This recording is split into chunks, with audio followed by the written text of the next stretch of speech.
You need to be more like a dog. We don't need a bunch of cats in here. Yeah, looking in the mirror. Do I look good? I got my extra bands on. I got my other shoes on. We need more dogs. Jacksonville Jaguars. Duval. Duval. All right, getting into it. It begins and ends with Trevor Lawrence. Okay. Third head coach in 4 years? Or is this his 5th year? So he had crazy dude for rookie year. Urban Meyer, rookie year. And then Doug Peterson.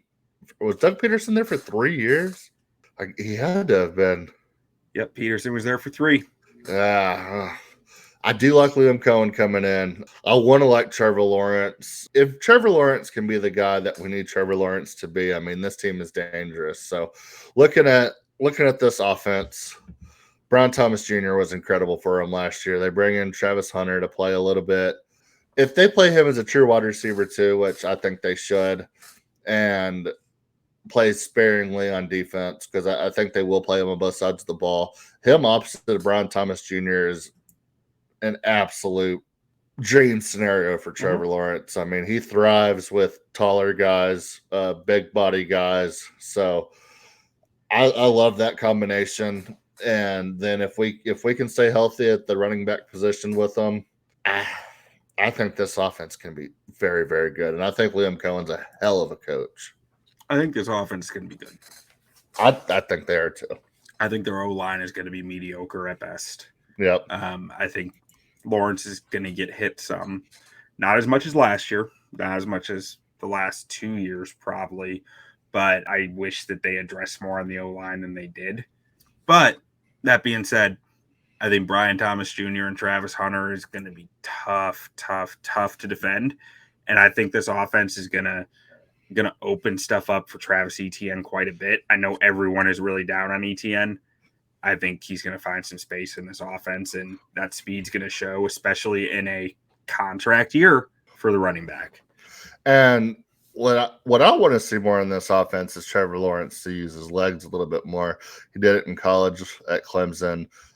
He was at his best when he was able to run around and maybe do some read options, stuff like that. So I think opening up this offense, letting him run around a little bit, it seems like they've kind of just tried to make him a pocket passer, which, I mean, he has the ability to be, but just let him go out there and sling it a little bit. And I think Liam Cohen will do that.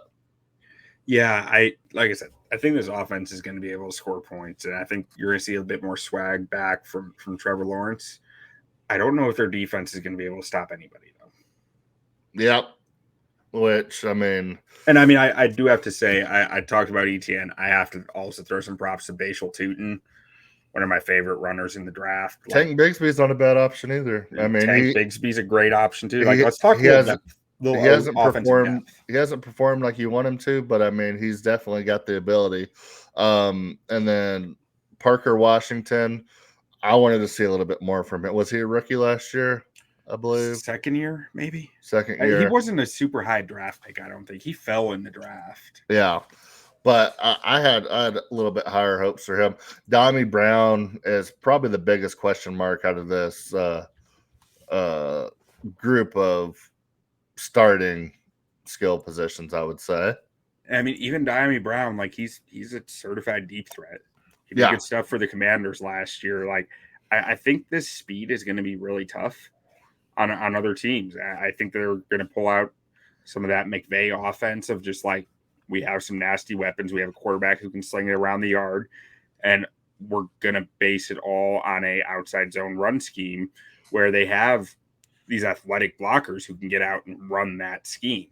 Like I said, I don't love their O-line. I think it's very middling.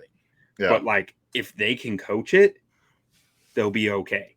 And by all we've ever seen from Liam Cohen, he can coach it. Yeah, I agree. And, yeah, I'm excited to see this offense. Yeah. Now, the defense, I'm worried about this unit. They got some edge. I'm really worried about this unit.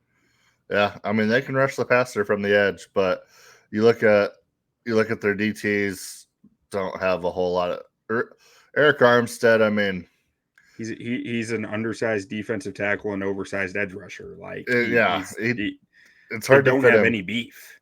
Yeah, and you have some good linebackers there, but You got Texas Tech legend Miles Cole at second string edge rusher. Absolutely, and then DB room. I mean, you bring in Jordan Lewis. I mean, he's fine. I mean, he started a lot of games. Tyson Campbell, Jerry and Jones, Travis Hunter. I mean, if you can get 40% of the snaps on defense with Travis Hunter out there, but I mean, could you really expect that if you want him going all? I mean, let me tell you my biggest fear with this defense. My biggest fear is that I heard on a podcast today that currently Travis Hunter is spending like 3 days a week with offense, 1 day a week with defense for him to be a sub package player on defense, which is all fine and good. And the reasoning I heard about it was if it was a more man-based defense, it would be harder to do. But to be a zone-heavy defense, it's a lot easier to do. So to me, he becomes a bit of a zone tell. And on top of it, with the way that coverages mix and match man and zone now with the man match concepts that come into zone coverage, that statement just makes me think they're going to be running a lot more spot drop when Travis Hunter's in, which is really easy to scheme through. Yeah. So that makes me think that he's going to be, one, a bit of a tell, and two, like the rest of their defense is being like, what the fuck are we doing? Like, I see a bad mix there. Yeah, and the sad thing about it is that Travis Hunter might be a better DB than he is wide receiver. Mm-hmm. But wide receiver is just more important. Yeah, well, wide receiver gets paid more. I mean, I think that's frankly, if I were drafting Travis Hunter, he would be a full-time corner and a part-time receiver for me. Yeah. But he might not want to do that because he's taking a pay cut to do that eventually. Yes. But, I mean, I don't know. I love Travis Hunter. I just, like you said, I mean, I think he's way too valuable of an asset to basically be a tell for your defense, and that sucks. Yeah, it's a rough truth of it, and I shouldn't say truth because I could be completely wrong, and he could be awesome. Maybe he goes out there and plays. He keeps playing 126 snaps a game. I mean, who are we to tell him he can't do it? One of the best aspects of Travis Hunter is what he brings into your locker room, the commitment to football that comes with him, and the culture that builds around it. Because like he's going to be outworking everybody. Yeah. Which is going to build an expectation of what the standard is in that facility. Yeah, which I love. And the kid loves ball. I mean, can I tell you the weirdest thing I heard about the Jaguars today? What? It was on Moving the Sticks with Bucky Brooks. And they're talking about the Jaguars. And then Dale Jeremiah goes, everyone on that team is so nice. There's a bunch of nice guys over there. Yeah, we need some dogs. And that worries me. As a meathead as that is, like I hate teams full of nice guys because they're never good. Yeah, who's your dog on this defense? Hine-Allen? He's not really a certified dog. Emmanuel Ogba's a dog, but like he's like 32 now and hasn't done it the last few years. Devin Lloyd's one of the better off the ball linebackers in the league, but I mean, I watched Jordan Jefferson throw a rip offensive lineman's helmet off and throw it in the stands at the Senior Bowl 2 years ago. So maybe he's got some dog in him. But yeah, I mean, he's not that good, but he might be a dog. He might be a dog. Yeah, I mean, we need somebody here. I can tell you who's a dog. It's Jack Kaiser, but again, that's a rookie. That's a rookie second string linebacker. I mean, I just Devin Lloyd, I guess, is a dog. I've never watched enough of his tape to really get a great feel for Devin Lloyd. So clearly, as you can tell from the show, my blind spot is linebackers. But. Yeah, but yeah, I mean, I could see it, and I don't know, man. I'm worried about this defense, and that's what holds me back on this team. But we've got two Red Raiders. We got Zach McPherson too. Yeah. Oh yeah. Almost a Super Bowl champion. Tyson Campbell's a really good corner. Like, I mean, he's had some injury issues and like he some ups and downs, but I still believe in the player. Yeah. So I think this offense is going to be good enough to where They're going to win games. Looking at this team at the end of the year, I think they go over 7.5 because I could see this team starting out 5-1, 6-0, just because offense. If you can get your offense going early in the season, I mean, look how bad the Saints were last year. They got 4 wins in the first 6 weeks, and then just petered out. With an offense like this, I mean, I could see them just going out there and lighting it up early, get 5 or 6 wins real quick, and then defense kind of starts coming on stronger at the end of the year, and they'll probably struggle a little bit more.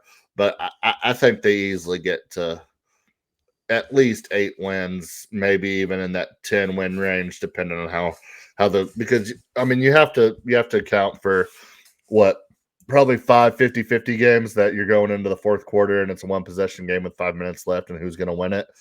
And can they go 3-2 in ththose games, or do they go 2-3 in those games? So I don't know, but I think they go over 7.5. And I mean, it's a little juiced. It's at -120, but I do think they get to 8 or 9 wins here.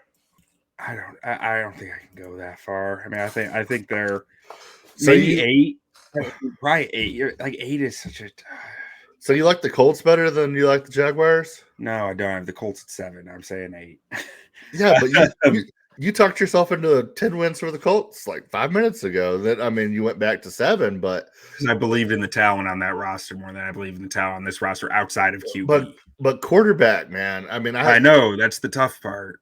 I think the difference between these two rosters, I mean, not these two rosters, these two teams, is that those 50-50 games I was talking about that you're gonna see 5 to 7 of those games a year.